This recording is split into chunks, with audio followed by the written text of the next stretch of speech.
శ్రీమన్నారాయణుడు శేషపాన్పు మీద పడుకుని ఉంటే అమ్మవారు పక్కన పడుకుని కానీ లేకపోతే ఏ వక్షస్థలం దగ్గర కూర్చుని కానీ ఎన్నడూ దర్శనమివ్వదు. ఆవిడ ఒక్క పాదముల దగ్గర మాత్రమే కూర్చుని ఉంటుంది. అది అలాగే ఉంటుంది కూడా తప్ప ఇంకొకలా ఆమె దర్శనమివ్వదు. లక్ష్మీనారాయణ దర్శనములో లక్ష్మి యొక్క స్థానము ఎప్పుడూ శ్రీమన్నారాయణుని యొక్క పాదకమలముల దగ్గరే. ఎందుకు అలా ఉండడం? ఆయన ఏమైనా అలా శాసనం చేశాడా, నువ్వు ఎప్పుడూ నా కాళ్ళ దగ్గర కూర్చుని నా కాళ్ళు పడుతుండాలి అని? కాదు.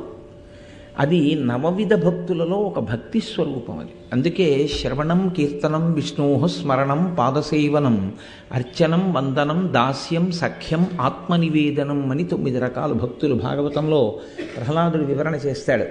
అందులో మీరు ఏ భక్తి మార్గాన్ని స్వీకరించినప్పటికీ దాని యందు